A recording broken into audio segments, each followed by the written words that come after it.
The big cities in the Dutch East Indies were port cities such as Surabaya, Batavia, and Semarang on Java, Medan and Palembang on Sumatra, and Makassar on Sulawesi.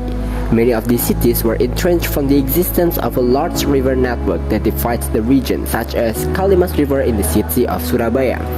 Starting from Kalimas, Surabaya eventually developed into a metropolitan city. Downtown area or Beneden Stad had been developed since the 18th century, including Kembang Jepun and Ampel area, formed by the Dutch colonial government. One of the characteristics of Old Town is the distinction of people residents into classes based on ethnicity. Currently, the area that was formerly known as Beneden Stad became Fabian Santian district. However, the trading area of the Fabian Santian area was highly polarized. Moreover, this research focused on the studying the history of the policy of clustering people based on ethnicity interpreted by the Dutch through the existence of the downtown urban. Research method that is being used in the scientific work is descriptive qualitative using literature study and historical methods. The literature study method is all efforts made to find relevant information about what is being studied. Based on the historical method, the research stages as stated by Syarifudin are gathering sources, heuristics, source criticism, interpretation, and historical writing or historiography. The policies of racial segregation applied in many areas of colonialism in the world, also felt by the people of Surabaya in the past.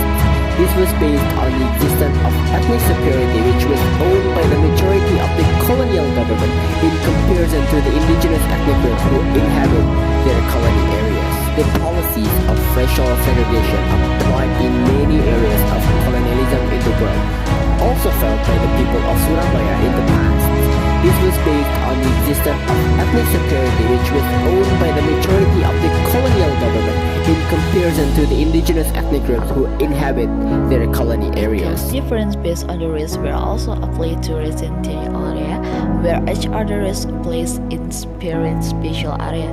The term Arab village, Chinatown village, European settlement, and indigenous village were born from this place. Historically, the area was the result of the policy made by Dutch East Indies government through exorbitant rechten. Exorbitant rechten is the right for the Governor General to determine the residence of all groups of the Dutch East Indies population. The most important thing that the Dutch government did in the arrangement of residential areas was the separation of residential areas based on ethnicity. Through the provisions of the regional law or Wetskantstelsel in 1843 as a form of centralized residence for ethnic Chinese, the lower city or Beneden Stad was divided into several residential areas based on ethnicity. European settlements were on the west side of Jembatan Merah, and settlements for foreign East communities friendly Oosterlingen are on the east side, consisting of Chinese, Shinaskan, Arab Shikam settlements, and indigenous community settlements spread around Chinese and Arab communities. Apart from Wetskantstelsel, the Pasta-Salsa policy was also implemented in the region. This policy required Arab and other Eastern foreigners to carry on as one part. There will be a time golden holders who will be related, were traveling outside the area which had been assigned in this 60. The revolution was very inconvenient for Arab and other foreign Eastern, especially before the trading business. Ethnicity with its trading area in the Ampel to Yangkuran dominates the cloth trade in the city of Surabaya.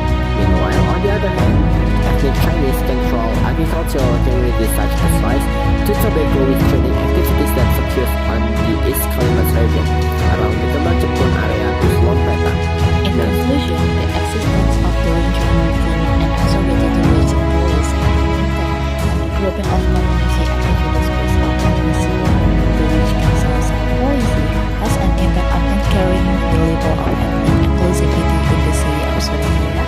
The Pasta-Salsa policy has made it even more difficult to see.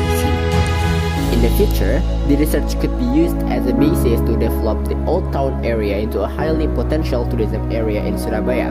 Because of the clusterization policies, the structure of the Old Town area becomes unique as a result of its polarization.